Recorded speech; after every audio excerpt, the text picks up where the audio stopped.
Bismillahirrahmanirrahim. Assalamualaikum warahmatullahi wabarakatuh.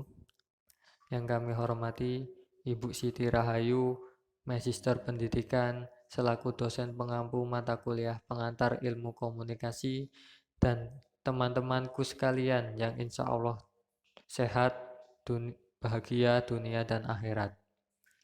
Saya Panji Purnama Putra, beserta rekan saya Habib Faizin, kami dari kelompok 9 akan mempresentasikan hasil belajar kelompok kami, yaitu tentang komunikasi kelompok.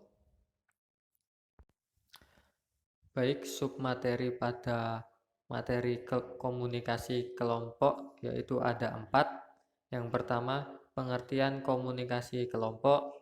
Yang kedua, klasifikasi kelompok. Yang ketiga, pengaruh kelompok pada perilaku komunikasi.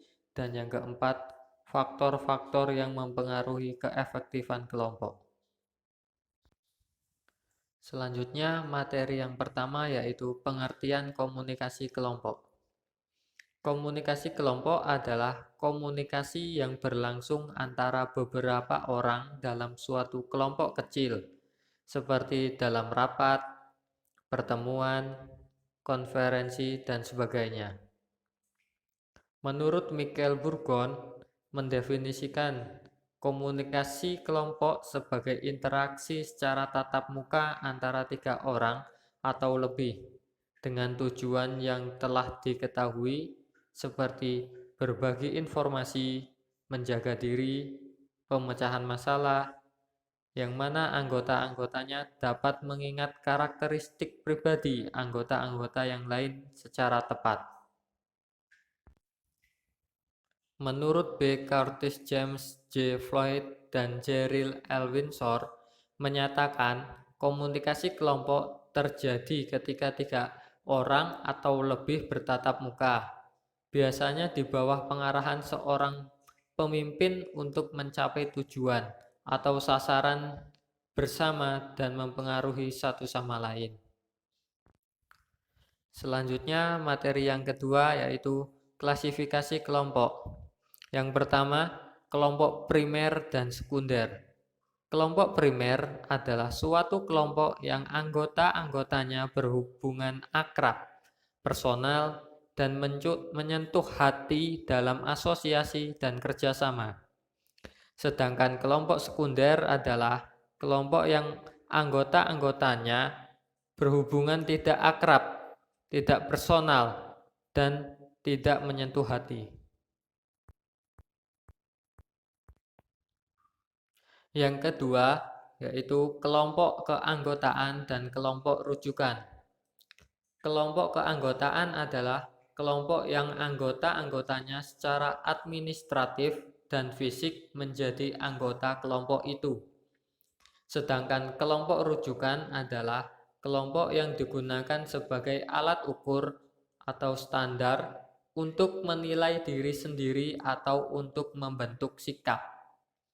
Kelompok rujukan mempunyai 3 fungsi. Yang pertama, fungsi komparatif, yang kedua, fungsi normatif, dan ketiga, fungsi perspektif. Yang ketiga yaitu kelompok deskriptif dan kelompok preskriptif. Kategori deskriptif menunjukkan klasifikasi kelompok dengan melihat proses pembentukannya secara alamiah, berdasarkan tujuan, ukuran, dan pola komunikasi. Kelompok preskriptif mengacu pada langkah-langkah yang harus ditempuh anggota kelompok dalam mencapai tujuan kelompok. Selanjutnya, materi pengaruh kelompok pada perilaku komunikasi. Yang pertama, konformitas.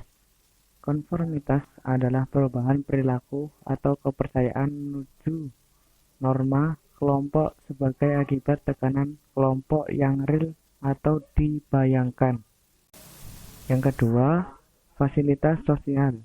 Fasilitas sosial dari kata Prancis yaitu facile, artinya mudah, menunjukkan kelancaran atau peningkatan kualitas kerja karena ditonton kelompok. Kelompok mempengaruhi pekerjaan sehingga menjadi lebih mudah. Yang ketiga, polarisasi. Polarisasi adalah kecenderungan ke arah posisi yang ekstrim. Bila sebelum diskusi kelompok, para anggota mempunyai sikap agak mendukung tindakan tertentu, setelah diskusi mereka akan lebih kuat lagi mendukung tindakan itu. Begitu juga sebaliknya. Materi selanjutnya yaitu faktor-faktor yang mempengaruhi keefektifan kelompok. Yang pertama, faktor situasional karakteristik kelompok. Ada ukuran kelompok. Tentang ukuran kelompok, hubungan antara ukuran kelompok dengan prestasi kerja kelompok tergantung pada jenis tugas yang harus diselesaikan oleh kelompok. Tugas kelompok dapat dibedakan dua macam, yaitu tugas koaktif dan interaktif. Pada tugas koaktif, masing-masing anggota bekerja sejajar dengan yang lain, tetapi tidak berinteraksi. Pada tugas interaktif, anggota-anggota kelompok berinteraksi secara terorganisasi untuk menghasilkan suatu produk, keputusan, atau penilaian tunggal. Yang kedua, jaringan komunikasi. Jaringan komunikasi ini terdapat beberapa tipe jaringan komunikasi. Di antaranya adalah sebagai berikut: roda, rantai, Y, lingkaran, dan bintang.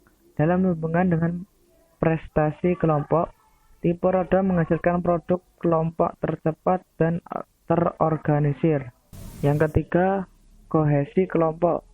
Kohesi kelompok didefinisikan sebagai kekuatan yang mendorong anggota kelompok untuk tetap tinggal dalam kelompok dan mencegahnya meninggalkan kelompok. Yang keempat, kepemimpinan. Kepemimpinan adalah komunikasi yang secara positif mempengaruhi kelompok untuk bergerak ke arah tujuan kelompok. Kepemimpinan adalah faktor yang paling menentukan keefektifan komunikasi kelompok.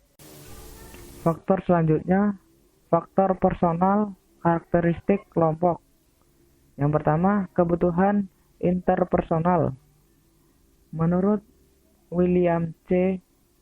Short 1966 merumuskan teori FIRO, Fundamental Interpersonal Relations Orientation.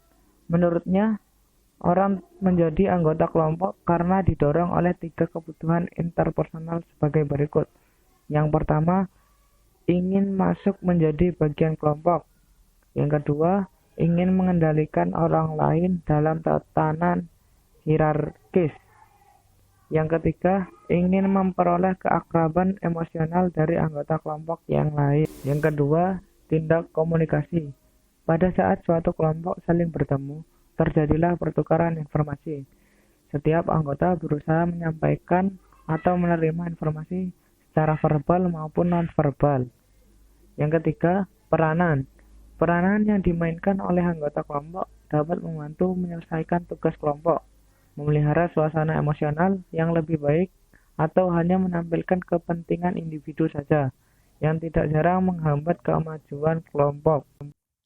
Kesimpulan, komunikasi kelompok adalah komunikasi yang berlangsung antara beberapa orang dalam suatu kelompok kecil, seperti dalam rapat, pertemuan, konferensi, dan sebagainya. Sifat-sifat komunikasi kelompok yaitu kelompok berkomunikasi melalui tatap muka, kelompok memiliki sedikit partisipan, kelompok bekerja di bawah arahan seorang pemimpin, kelompok membagi tujuan atau sasaran bersama, dan anggota kelompok memiliki pengaruh atas satu sama lain.